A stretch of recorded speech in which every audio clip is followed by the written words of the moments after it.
تفسیر قرآن پر مبنی پروگرام قول اللہ میر عدیل عارف کی جانب سے۔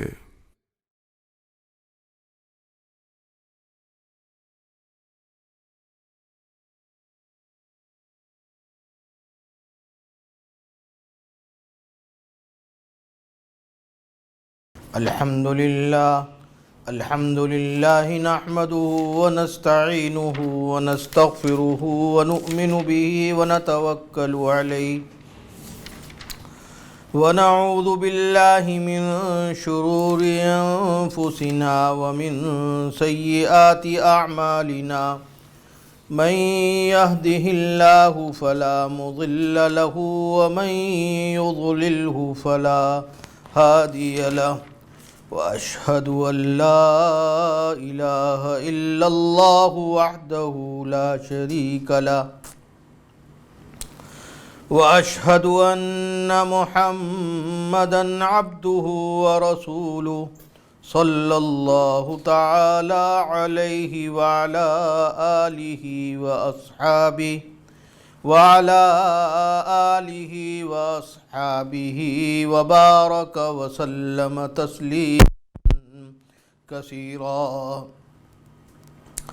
أما بعد فأعوذ بالله من الشيطان الرجيم بسم الله الرحمن الرحيم واسألهم عن القرية التي كانت حاضرة البحر إذ يعدون في السبت إذ تأتيهم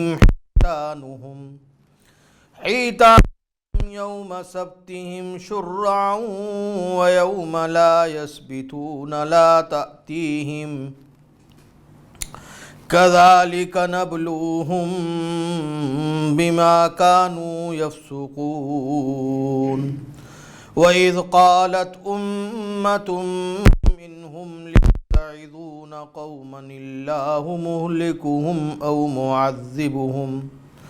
أو معذبهم عذابا شديدا قالوا معذرة إلى ربكم ولعلهم يتقون فلما نسوا ما ذكروا به أنجينا الذين ينهون عن السوء وأخذنا الذين ظلموا بعذاب بئيس بما كانوا يفسقون فلما عتوا عما نهوا عنه قلنا لهم كونوا قردة خاسئين واسألهم عن القرية التي كانت حاضرة البحر، اور سوال کیجئے ان لوگوں سے، یعنی اس بستی والوں سے کہ جو بستی والے دریا کے کنارے پر تھے، یعنی اس زمانے کے یہودیوں سے یہ بات بطور تنبیہ اور توبیخ بتائی جا رہی ہے کہ آپ ان کا قصہ دریافت کیجئے جو حضرت داؤد علیہ السلام کے عہد میں پیش آیا تھا۔ وہ بستی کون سی تھی؟ اکثر مفسرین نے فرمایا وہ بستی بظاہر اس کا نام ایلا تھا، جو بحر قلزم کے کنارے پر ہے اور مدین اور طور کے درمیان ہے۔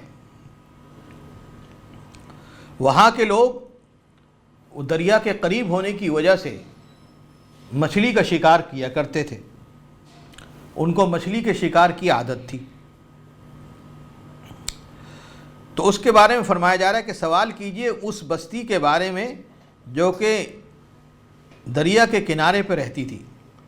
اذ یعدون فی السبت، جبکہ انہوں نے زیادتی کی ہفتے کے حکم میں، یعنی ہفتے کے حکم میں کا مطلب یہ ہے کہ ان کو منع کیا گیا تھا، اللہ تعالیٰ نے ان کو منع کیا تھا کہ ہفتے کے دن شکار نہ کرنا، شکار کرنا تمہارے لیے حرام ہے۔ اور وہ حکم ان کو کیوں دیا تھا کہ انہوں نے عدول حکومی کی تھی اور نافرمانی کی تھی۔ تو باشندگان ایلا کو اس بات کی تنبیہ کی گئی تھی کہ تم ہفتے کے دن وہ نہ کرنا، شکار نہ کرنا۔ پھر اللہ کی طرف سے آزمائش بھی ہونے لگی۔ وہ کیا کہ ہفتے کے دن دریا میں مچھلیاں بے حد کثرت سے ہوتی تھیں، اور جو دریا کے اوپر، دریا کی سطح کے اوپر تیرتی رہتی تھی، اور باقی دنوں میں وہ مچھلیاں غائب ہو جاتی تھیں۔ تو چنانچہ ان لوگوں سے صبر نہیں ہو سکا، وہ اللہ تبارک و تعالیٰ کے حکم کی خلاف ورزی کرنے لگے، حیلے بنانے لگے، اور دریا کے پانی کو کاٹنے لگے۔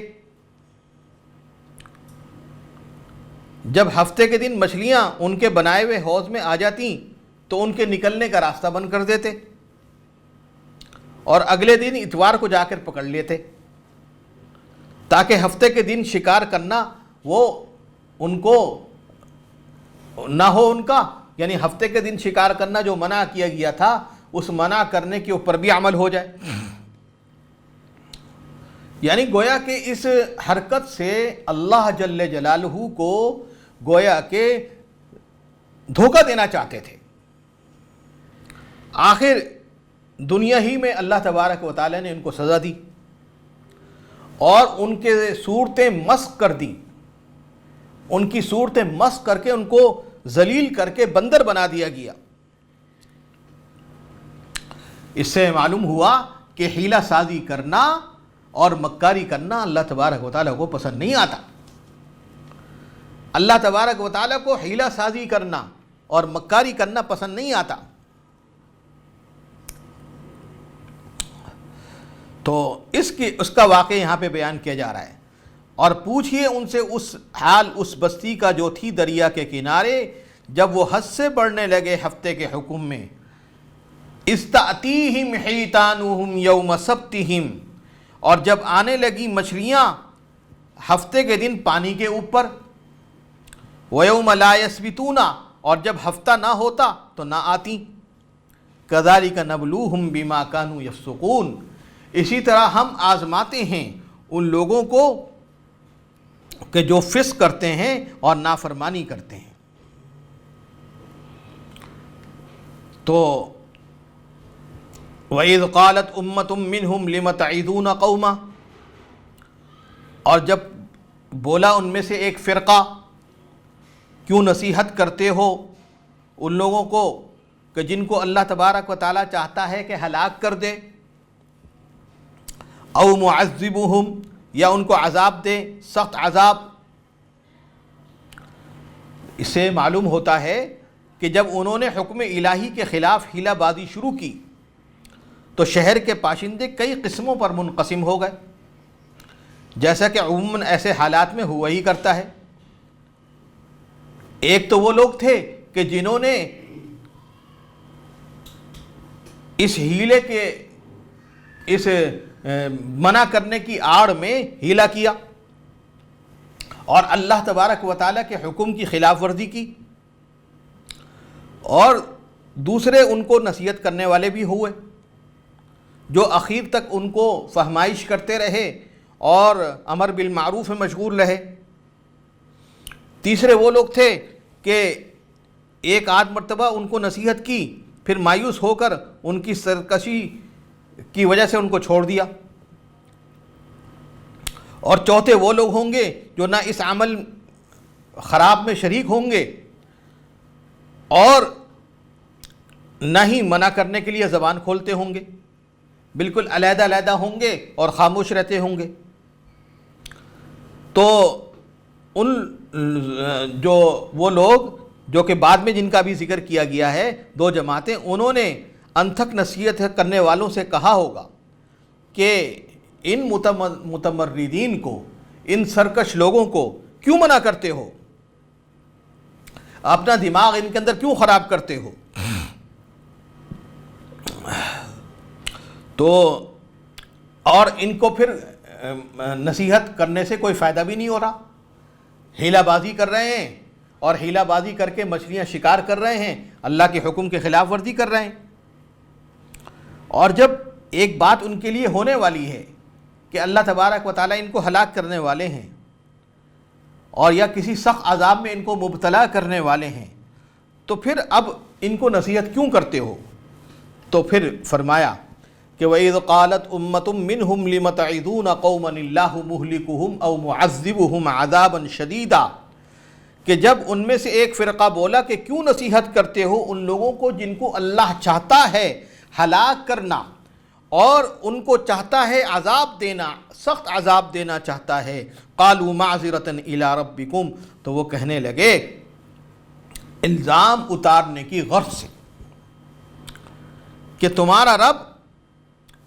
تمہارے رب کے سامنے ہم یہ اس لیے ہم سے یہ نہ پوچھا جائے کہ تم نے منع ہی نہیں کیا، تم نے منع ہی نہیں کیا ان کو۔ آج اگر علماء تبلیغ کرنا چھوڑ دیں، بیان کرنا چھوڑ دیں، تو اللہ پوچھے گا کہ جب ہم نے تم کو اس کام پہ لگایا تھا اور ہم نے تم کو اس کام کے لیے فارغ کیا تھا اور تمہاری روٹی اور تمہارے کھانے پینے کی ساری ذمہ داری ہم نے لی تھی، تو پھر تم نے کیوں لوگوں کو نصیحت کرنا چھوڑی؟ تم نے کیوں امر بالمعروف چھوڑا؟ کیوں نہی عن المنکر چھوڑا؟ لوگوں کو منع کرنا برائی سے کیوں چھوڑ دیا؟ تو اللہ تعالیٰ پوچھ سکتا ہے، پوچھے گا۔ تو اس لیے علماء، اب آپ دیکھیں ان کے ساتھ کیا کیا واقعات ہوئے، کہیں شہید ہو گئے، کسی نے حملہ کر دیا، کچھ ہو گیا، وہ فلانی جگہ ہو گیا لیکن دین کی تبلیغ اور دعوت کو چھوڑا نہیں۔ تو یہ لوگ بھی اسی بات کے اوپر کہنے لگے قالوا معذرة الى ربکم، ہم الزام اتارنے کی غرض سے تمہارے رب کے آگے، وَلَعَلَّهُمْ يَتَّقُونَ، اور شاید اس وجہ سے بھی کہ بھائی اگر بار بار نصیحت کریں گے کہیں گے تو شاید اللہ تبارک و تعالیٰ ان کے دل میں خوف ڈال دے اور ان کے دل میں نصیحت پیدا ہو جائے۔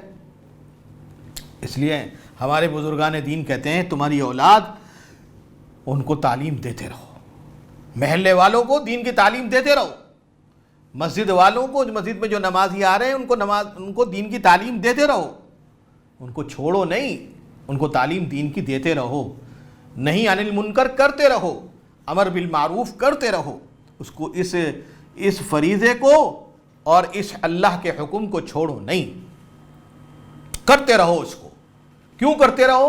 اس لیے کہ ہو سکتا ہے کہ ایک نہ ایک دن ان کی اوپر اثر پڑ جائے۔ اب دیکھیں فضیل بن عیاض کیا تھے؟ ڈاکو تھے، چور تھے، رہزن تھے، ڈاکے مارا کرتے تھے، لیکن اللہ تبارک و تعالی نے دن بدل دیے۔ اور دن کیسے بدلے کہ ایک دن ایک گھر کے اندر ڈاکے مارنے کی غرض سے کمن لگا کر کود رہے تھے کہ اندر سے قرآن کریم پڑھنے کی آواز آئی، الم یأن للذین آمنوا ان تخشع قلوبہم لذکر اللہ، کیا ابھی بھی وقت نہیں آیا کہ بندے اللہ سے ڈریں اور اللہ کے حکم کے مطابق چلیں؟ کیا اب بھی وقت نہیں آیا؟ فرمانے نہیں، وقت آ گیا، وقت آ گیا اب، اور میں اب آئندہ سے کبھی چوری نہیں کروں گا، ڈاکہ نہیں ڈالوں گا۔ تو اللہ تبارک و تعالیٰ نے بنایا نہیں بنایا؟ پھر اتنے بڑے بنے، اتنے بڑے بنے، اتنے بڑے بنے کہ ان کے مقام کو بتانے کے لیے کتابیں چاہیے، الفاظ چاہیے، قلم چاہیے، سیاہی چاہیے، ختم ہو جائے گی لیکن ان کا مقام نہیں بتا سکتا کہ کتنا بڑا مقام تھا حضرت فضیل ابن عیاض رضی اللہ تعالی رحمہ اللہ تعالیٰ کا، فضیل بن عیاض رحمہ اللہ کا۔ تو میرے دوستو بزرگوں، بات یہ ہے کہ بات کہنے سے اور بات بتانے سے بعض اوقات ایسا ہوتا ہے کہ نصیحت عمل کر جاتی ہے۔ تو یہی فرمایا وَإِذْ قَالَتْ أُمَّةٌ مِّنْهُمْ لِمَ تَعِظُونَ قَوْمًا اللَّهُ مُهْلِكُهُمْ أَوْ مُعَذِّبُهُمْ عَذَابًا شَدِيدًا قَالُوا مَعْذِرَةً إِلَىٰ رَبِّكُمْ وَلَعَلَّهُمْ يَتَّقُونَ فَلَمَّا نَسُوا مَا ذُكِّرُوا بِهِ، پھر جب وہ بھول گئے اس کو جو انہوں نے سمجھایا تھا تو نجات دی ہم نے ان کو جو منع کرتے تھے برے کام سے، اور پکڑا ان گناہگاروں کو برے عذاب میں بسبب اس کے کہ وہ نافرمانی کرتے تھے۔ فلما عتوا عما نہوا، پھر جب بڑھنے لگے یعنی سرکشی میں بڑھنے لگے اور اس کام کو، جس کام کو ہم نے منع کیا تھا وہ کام کرنے لگے، خوب کرنے لگے، قلنا لہم، تو ہم نے ان سے کہا کونوا قردۃ خاسئین، کہ ہو جاؤ بندر ذلیل ہو کر. یعنی پہلے کچھ اور عذاب بھی آیا ہوگا، لیکن جب حد سے زیادہ گزر گئے اور حد سے زیادہ کرنے لگے تو اللہ تبارک و تعالیٰ نے ان کو ذلیل بندر بنا دیا. عذاب بئیس، یہی ہے عذاب بئیس. اللہ تعالیٰ بچائے عذاب بئیس سے، اللہ تعالیٰ ہر عذاب سے بچائے، اپنے عذاب سے بچائے. کہ ذلیل بندر میں، آپ خود سوچو، ذرا غور کرو، کسی انسان کو بندر بنا دیا جائے تو اس کی کیا حیثیت ہو جائے گی؟ پھر کہاں اس کی قدر ہوگی، کہاں اس کی شان ہوگی؟ کون لوگ اس کے پاس آئیں گے؟ رشتہ دار اس سے دور بھاگیں گے، دوست اس سے دور بھاگیں گے، محلے والے اس سے دور بھاگیں گے، بیوی بچے اس سے دور بھاگیں گے، ماں باپ اس کے پاس نہیں رہیں گے. فرمایا کہ وَإِذْ تَأَذَّنَ رَبُّكَ لَيَبْعَثَنَّ عَلَيْهِمْ إِلَى يَوْمِ الْقِيَامَةِ مَنْ يَسُومُهُمْ سُوءَ الْعَذَابِ إِنَّ رَبَّكَ لَسَرِيعُ الْعِقَابِ وَإِنَّهُ لَغَفُورٌ رَحِيمٌ. اور اس وقت کو یاد کرو جب کہ خبر دی تھی تیرے رب نے کہ ضرور بھیجتا رہے گا قیامت کے دن تک ایسے شخص کو کہ ان کو دیا کرے گا برا عذاب، ان کو برا عذاب دیا کرے گا. ایسے قیامت تک کہہ دیا تھا کہ یہود کے اوپر بھیجتے رہیں گے، مسلط کرتے رہیں گے. چنانچہ آج بھی اگر یہودی کہیں پر ہیں، کوئی نہ کوئی آدمی ان کے اوپر مسلط ہے. یہ مت سمجھنا کہ یہ بنی اسرائیل کی جو حکومت ہے یہ یہودیوں کی ہوگا. ارے کوئی حکومت نہیں، کوئی حکومت نہیں. یہ تو انگلستان کی، امریکہ کی اور اسی طریقے سے جرمنی کی اور روس کی، جو اللہ کے خلاف چلنے والے ہیں ملک، ان کی ایک چھاونی ہے. جو حکم ہوتا ہے وہ کرتے. ان یہودیوں کی کوئی بات نہیں. تو وَقَطَّعْنَاهُمْ فِي الْأَرْضِ أُمَمًا، اور متفرق کر دیا ہم نے ان کو ملک میں فرقے فرقے بنا کے. منہم الصالحون ومنہم دون ذلک، بعض ان میں سے نیک بھی ہیں، جیسے کہ میں نے پیچھے عرض کیا. یہ ضروری نہیں کہ سارے کے سارے یہودی برے ہوں، کچھ میں سے نیک بھی ہیں اور کچھ لوگ دوسری طرح کے بھی ہیں. وَبَلَوْنَاهُمْ بِالْحَسَنَاتِ وَالسَّيِّئَاتِ، اور ہم نے ان کی آزمائش کی، خوبیوں میں بھی کی اور برائیوں میں بھی کی. یعنی کبھی ان کو ان کے حالات اچھے کر دیے تاکہ شکر اللہ کا ادا کریں اور سیدھے راستے پہ آ جائیں، اور کبھی ان کو بیماریاں دیں، وباؤں میں مبتلا کیا تو شاید اس سے ڈر جائیں. تو ہم نے ان کی آزمائش کی خوبیوں میں بھی اور برائیوں میں بھی تاکہ وہ لوٹ آئیں. فَخَلَفَ مِن بَعْدِهِمْ خَلْفٌ وَرِثُوا الْكِتَابَ يَأْخُذُونَ عَرَضَ هَذَا الْأَدْنَىٰ وَيَقُولُونَ سَيُغْفَرُ لَنَا، پھر ان کے پیچھے آئے ناخلف جو وارث بن گئے کتاب کے. يَأْخُذُونَ عَرَضَ هَذَا الْأَدْنَىٰ، لیتے ہیں اسباب اس ادنا زندگی کے، اس دنات والی زندگی کے، اس حقیر زندگی کے. وَيَقُولُونَ سَيُغْفَرُ لَنَا، اور کہتے ہیں کہ ہم کو معاف ہو جائے گا، ہم کو معاف کر دیا جائے گا. یعنی ایک تو گناہ کر رہے ہیں اور سرکشی کر رہے ہیں اور کہتے ہیں کہ نہیں ہم کو معاف کر دیا جائے گا، معاف کر دیا جائے گا، معافی مانگ لیں گے اللہ سے. جیسے آج کل بعض لوگوں کا ہوتا ہے کہ جب ان کو منع کیا جاتا ہے تو کہتے ہیں بھائی ابھی تو جوانی ہے نا، ابھی تو جوانی ہے، ابھی کوئی بوڑھے توڑے ہوئے، ابھی کوئی ضعیف توڑی ہوئے، دیکھا جائے گا اس وقت تک معافی مانگ لیں گے. ارے بھائی موت کا کچھ پتہ نہیں ہے، وہ کسی وقت بھی آ سکتی ہے. آپ کو تو ہر وقت اور ہم کو اور آپ کو تو ہر وقت اللہ تعالیٰ کی نافرمانی سے بچنا چاہیے، ہر وقت نافرمانی سے بچنا چاہیے، صبح بھی اور شام بھی، رات بھی اور دوپہر بھی، ہر وقت اللہ تعالیٰ کی نافرمانی سے بچنا چاہیے. ارے نافرمانیاں ہو جاتی ہیں، نافرمانیاں ہو جاتی ہیں، کبھی نماز میں غلطیاں ہوں گی، کبھی ماں باپ کے حقوق میں غلطیاں ہوں گی، کبھی اولاد کے حقوق میں غلطیاں ہوں گی، کبھی مال کمانے میں، معیشت کمانے میں، معاشی اسباب کے اندر غلطیاں ہوں گی، کبھی دین کے معاملے میں غلطیاں ہوں گی، لیکن ان سب کا حل یہ نہیں ہے کہ اصرار کر کے ان غلطیوں کو دوبارہ کرو کرتے جاؤ ان غلطیوں میں پڑے رہو. نہیں، طریقہ یہ ہے کہ اللہ سے معافی مانگو، یا اللہ صبح سے لے کے شام تک میں نہیں پڑھی، غلطیاں ہو گئی، فجر کی نماز نہیں پڑھی جماعت سے، اور نہ ہی ادا پڑھی، نہ گھر کے اندر پڑھی، جب قضا ہو گئی پھر آپ نے توفیق دی تو پڑھ لی، وہ بھی آپ کی توفیق تھی کہ پڑھ لی، ورنہ تو وہ بھی نہیں پڑھتا میں، وہ آپ نے توفیق دی تو پڑھ لی.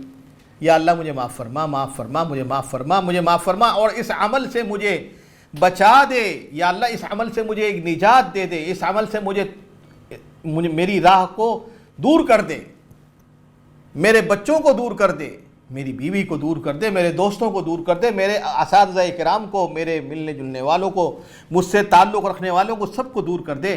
ان سب کو اور ہم سب کو فجر کی نماز جماعت سے پڑھنے کی توفیق عطا فرما دے، ہمت دے دے، توفیق دے دے. یا اللہ توفیق دے دے، ہمت دے دے، اور اب تک جو معصیت ہوئی ہے اس معاملے میں معاف فرما دے. غلطی ہو گئی نا، معافی مانگو. پھر آگے چلے، بازار سے کوئی چیز لے کر آئے، اس کے اندر کوئی غلطی کر دی تو اللہ سے معافی مانگو. یا اللہ یہ غلطی ہو گئی، راستے میں جا رہا تھا یہ غلطی ہو گئی مجھ سے، راستے میں جا رہا تھا یہ غلطی مجھ سے ہو گئی، یا اللہ مجھے معاف فرما. کسی کو کوئی بات کہہ دی، اللہ معاف فرما. نماز پڑھ رہا تھا یہ غلطی ہو گئی، معاف فرما. کہتے بھائی معافی مانگ کے چلتے رہو، اللہ تعالیٰ خوش رہیں گے، اللہ تعالیٰ راضی رہیں گے، معافی مانگ کے چلتے رہو گے. تو یہ فرمایا ہے اللہ تبارک و تعالیٰ نے کہ یہ یہودی یہ کرتے تھے کہ لے لیا کرتے تھے اسباب ادنا زندگی کے، اور کہتے تھے کہ ہم کو معاف ہو جائے گا، اور ایسے ہی اسباب ان کے سامنے پھر آئے تو اس کو لے لیا کرتے تھے. الم یؤخذ علیہم میثاق الکتاب، کیا ان سے کتاب میں عہد نہیں لیا گیا تھا؟ کیا ان سے کتاب کے اندر عہد نہیں لیا گیا تھا؟ کیا نہیں لیا گیا تھا؟ کہ نہ بولیں گے اللہ تعالیٰ پر، سچ بولیں گے اور سچ کے سوا کچھ نہیں بولیں گے. اور انہوں نے پڑھا بھی تو یہی ہے. ارے بھائی دین کی کتابیں پڑھ رہے ہیں، ہم قرآن پڑھ رہے ہیں، بیانات سن رہے ہیں، ترجمہ سن رہے ہیں، سب کے اندر یہ بات آ رہی ہے کہ دیکھو اللہ تعالیٰ کے حکم کے خلاف نہ کرو، جو اللہ تعالیٰ نے فرمایا اس کو کرو، اس کے اندر غلطی مت کرو، اس کو کرتے رہو، اس کے اندر غلطی مت کرو. یہی سبق پڑھا. والدار الآخرۃ خیر، اور آخرت کا گھر جو ہے وہ بہتر ہے ان لوگوں کے لیے جو تقوی اختیار کرتے ہیں، وہ ان کے لیے آخرت. ارے گھر، دنیا کا گھر کب تک تلاش کرو گے؟ آخر ایک دن تو قبر میں جانا ہے، پھر آخرت جانا ہے، پھر محشر کے میدان میں جانا ہے. تو وہاں جا کے پتہ چلے گا کہ دنیا کا گھر کیا تھا اور آخرت کا گھر کیا تھا. کاش کہ یہاں رہتے ہوئے اللہ تعالیٰ کے گھر کو جو اللہ تعالیٰ نے آخرت میں بنایا اس کو بنانے کی فکر کرو. وہ بنے گا کیسے؟ سبحان اللہ کہنے سے بنے گا، الحمدللہ کہنے سے بنے گا، اللہ اکبر کہنے سے بنے گا، لا الہ الا اللہ محمد الرسول اللہ کہنے سے بنے گا، اللہ کے حکم ماننے سے بنے گا، رسول اللہ صلی اللہ علیہ وسلم کی تعلیمات پر عمل کرنے سے بنے گا. والذین یمسکون بالکتاب واقاموا الصلاۃ انا لا نضیع اجر المصلحین، اور جو لوگ خوب پکڑ رہے ہیں کتاب کو اور قائم رکھتے ہیں نماز کو، بے شک ہم ضائع نہیں کریں گے ثواب نیکی کرنے والوں کو.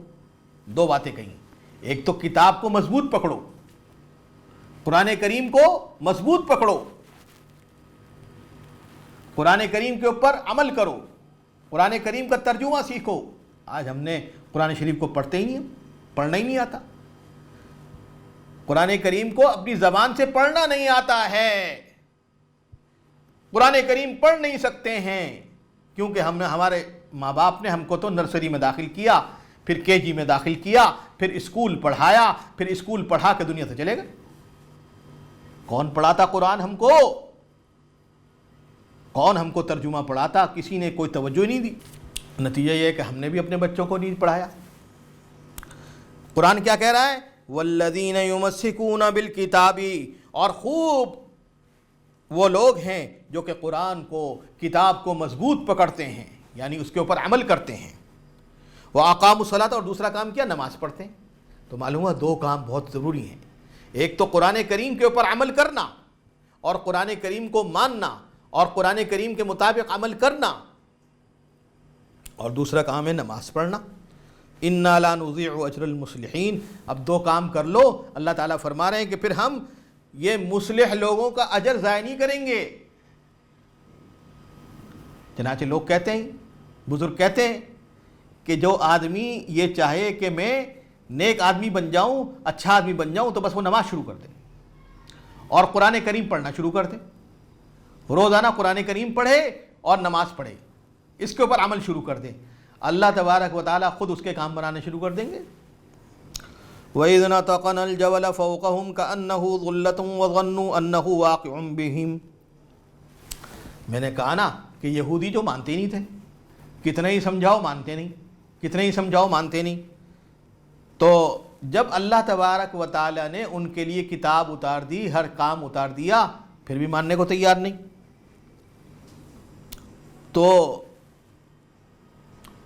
جب اللہ تبارک و تعالیٰ نے ان کی سزا کے طور پر ان کے اوپر ایک مرتبہ پہاڑ اٹھا دیا، پہاڑ اٹھا کے کھڑا کر دیا، اور گرے، اب گرے مثل صاحبان کے پہاڑ ان کے اوپر، اب ظاہر ہے کہ اس کو اللہ تعالیٰ کی طاقت اس پہاڑ کو لے کے کھڑی ہوئی ہے، اور یہ نیچے کھڑے، کہاں بھاگیں گے؟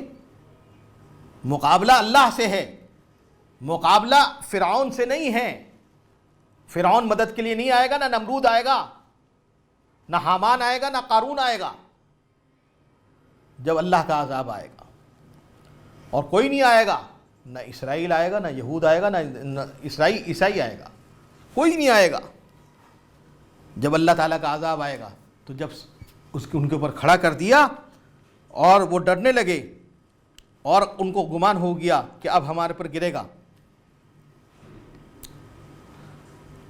تو اس وقت ڈرے، پھر جب ڈرے اور اللہ سے معافی مانگی ہوگی اور نبی سے کہا ہوگا کہ ہمیں بچاؤ اس سے، تو نبی حضرت موسیٰ علیہ السلام نے اللہ سے دعا کی ہوگی یقیناً، تو اللہ نے بچا دیا، اور اللہ تعالیٰ نے فرمایا کہ اب ہم تم سے کہہ رہے ہیں کہ جو ہم تم کو دے رہے ہیں اس کو پکڑو اور قوت کے ساتھ پکڑو، اور یاد کرو جو اس میں ہے، یعنی توریت ہم نے تم کو کتاب دی ہے تو اس کے اندر اس پر عمل کرو، اس کو بدلو نہیں، اس کے اندر تحریف نہیں کرو، ان کی آیتوں کو نہ بدلو، یہ نہ کہ جو جس کے اوپر عمل نہیں ہو سکتا وہاں سے آیت ہی بدل دی، وہاں سے حکم ہی بدل دیا۔ آج ہمارے اندر بھی یہ برائیاں ہیں کہ دین کے معاملے میں حیل و حجت تلاش کرتے ہیں، پیسے کے لیے، مال کے لیے، نوٹ کے لیے، اشرفی کے لیے، سونے کے لیے، چاندی کے لیے، عورت کے لیے، مال کے لیے، اولاد کے لیے، گھر کے لیے، بار کے لیے کیا کرتے ہیں؟ ہیلے اور بہانے اختیار کرتے ہیں اور دین کے احکامات کے اندر پس و پیش کر لیتے ہیں۔ تو فرمایا کہ پکڑو جو ہم نے تم کو دیا ہے اور زور سے پکڑو، اور یاد رکھو کہ جو کچھ اس میں بتایا گیا اس کو بھی یاد بھی رکھو، تو پھر کیا ہوگا تمہارے ساتھ؟ تمہارے ساتھ یہ ہوگا کہ تمہارے اندر تقویٰ پیدا ہوگا۔ تقویٰ کیسے پیدا ہوگا؟ تقویٰ پیدا ہوگا اللہ تعالیٰ کے حکم کے اوپر عمل کرنے سے۔ جتنا زیادہ ہم عمل کرتے رہیں گے تقویٰ پیدا ہوتا رہے گا۔ تقویٰ پیدا کرنے کے لیے کسی بزرگ یا کسی پیر کی لاٹھی کی ضرورت نہیں ہے کہ وہ لاٹھی مارے گا تو تقویٰ آئے گا، وہ ڈنڈا مارے گا تو تقویٰ آئے گا، نہیں، تقویٰ تو یہ ہے کہ اللہ سے ڈرو، اللہ نے فرمایا کہ نماز عشاء کا وقت آ گیا، نماز پڑھو، نماز عشاء کے بعد کوئی کام غلط نہ کرو اور اللہ کے حکموں کے مطابق چلو، اپنے ماں باپ کو، اپنے اولاد کو، اپنی بیوی کو کوئی ان کے ساتھ ایسا کام نہ کرو، ایسی بات نہ کرو جو کہ شریعت کے خلاف ہو، دین کے خلاف ہو، نبی صلی اللہ علیہ وسلم کی تعلیمات کے خلاف ہو۔ اور جب سو جاؤ تو اللہ کا نام لیتے ہوئے سو، اور جب صبح کو اٹھو تو نماز پڑھو، نماز کے وقت اٹھ جاؤ اور اللہ کو یاد کرتے رہو، بیچ میں جب بھی آنکھ کھلے تو اللہ کو یاد کرو اور اللہ کا ذکر ادا کرتے رہو، تو اسی سے تمہارے اندر تقویٰ پیدا ہوگا۔ تقویٰ پیدا کرنے کے لیے یہ کام ہے، اللہ تعالی ہمارے اندر یہ تقویٰ پیدا فرما دے۔ وآخر دعوانا الحمدللہ رب العالمین۔ تفسیر قرآن پر مبنی پروگرام قول اللہ میر عدیل عارف کی جانب سے